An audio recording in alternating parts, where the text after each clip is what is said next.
Bonjour à tous, je suis encore avec Hakim El Karoui pour poursuivre notre discussion autour d'un projet, celui d'organiser l'islam en France. Alors, vous voulez organiser l'islam en France, Hakim El Karoui? La première question qui me vient à l'esprit, c'est qu'est-ce qui vous motive? Rien.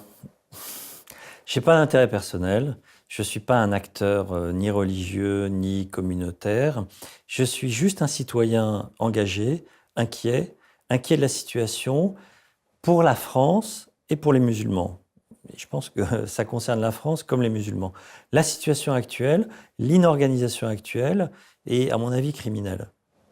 Pourquoi? Parce que l'image de l'islam, l'image des musulmans pâtit du fait qu'aucune organisation n'a traité les questions que pose la société française à l'islam. Et ces questions, elles sont tragiques aujourd'hui. Elles sont tragiques avec les attentats qu'ont fait les musulmans, les organisations musulmanes, pour lutter contre le terrorisme qui se revendique de l'islam.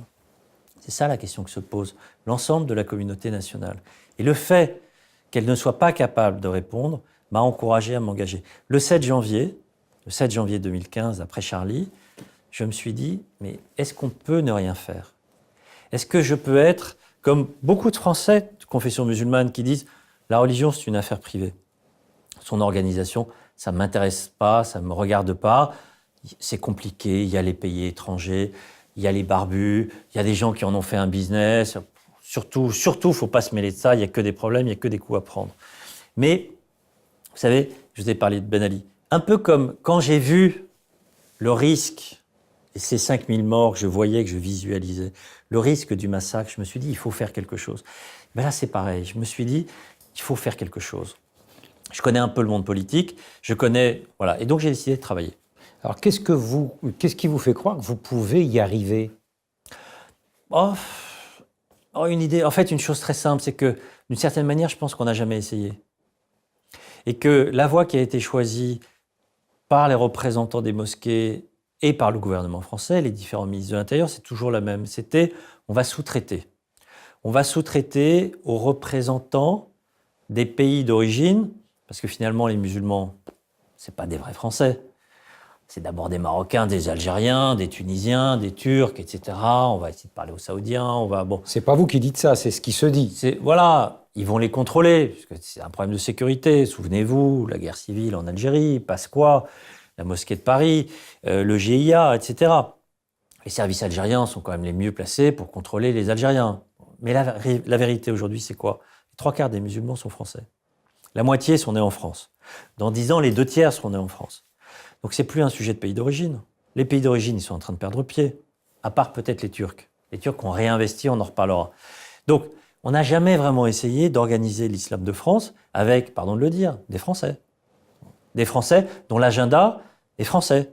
Il ne s'agit pas de faire plaisir au roi du Maroc, au président algérien ou au président tunisien, j'ai rien contre les uns et les autres, ou au sultan turc. Non, il s'agit de traiter une question qui est une question d'intérêt national français, qui pèse sur l'ensemble de la collectivité nationale et d'abord sur les musulmans de France, qui sont les premières victimes, pas seulement en nombre de tués, on a fait des décomptes macabres, à Nice, au Bataclan, il y avait des musulmans, mais dans l'image qu'ils ont. Vous savez, Sartre disait, on est juif dans le regard de l'autre.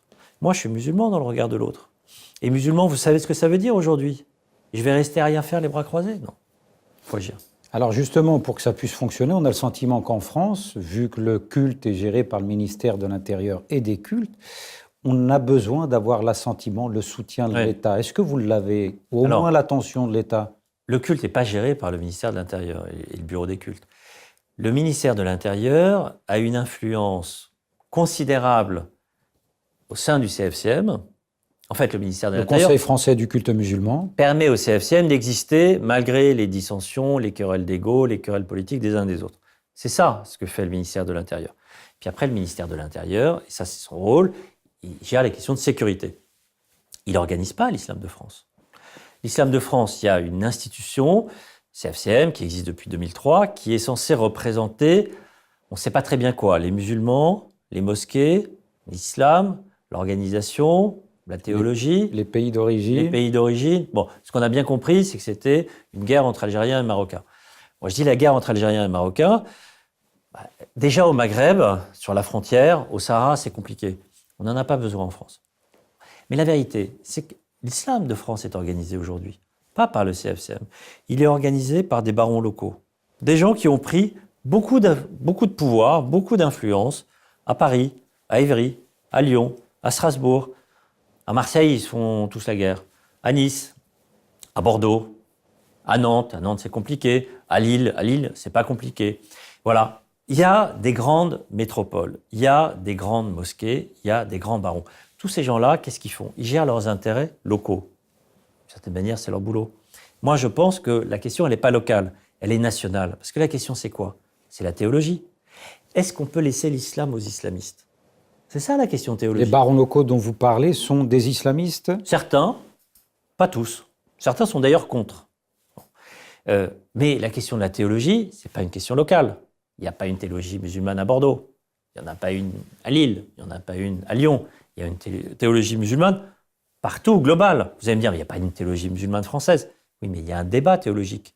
Et à l'évidence, les Français peuvent avoir un point de vue. Parce que les Français, ils ont une histoire.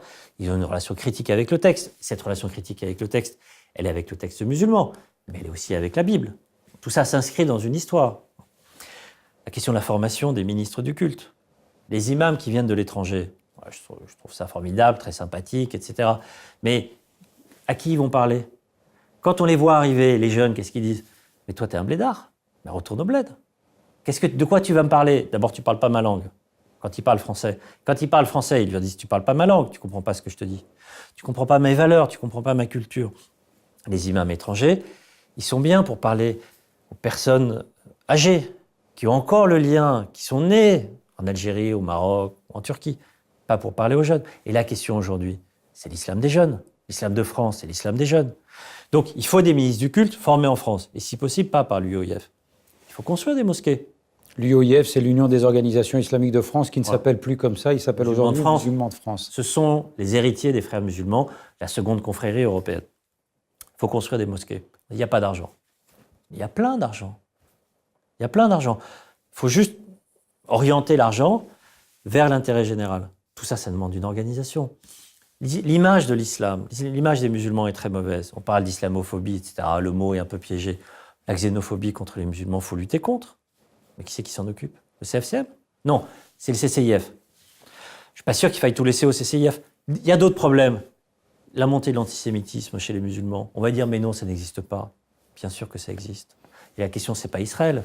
La question, c'est l'antisémitisme. C'est la relation avec les Juifs, qui ont tous les défauts du monde, etc. Il faut lutter contre. On ne peut pas laisser ça, on ne peut pas laisser ce cancer se diffuser comme ça, sans limite. Donc, vous voyez, tout ça, ce sont des questions nationales. L'organisation, il faut trouver une organisation, des moyens, de l'argent, du temps, des hommes, pour traiter ces questions-là, c'est tout. Alors, ceci dit, le ministère de l'Intérieur n'organise pas le culte, c'est pourtant ce qu'il a fait depuis Pierre Joxe jusqu'à nos jours. C'est le seul qui est capable aujourd'hui de rassembler des gens qui se sont visiblement mis d'accord pour ne pas être d'accord ou ne jamais être d'accord. Oui. Vous trouvez ça normal? Absolument pas. Est-ce que c'est pareil chez les catholiques, chez les protestants, chez les juifs, chez les hindous? Est-ce qu'ils ont besoin de l'injonction du ministre de l'Intérieur pour se mettre autour d'une même table et traiter des problèmes d'organisation de leur culte? Franchement, c'est pas sérieux. Ce n'est pas sérieux et on va continuer à en parler, Hakim El Karoui. On vous retrouve très bientôt. Merci beaucoup. Merci à vous.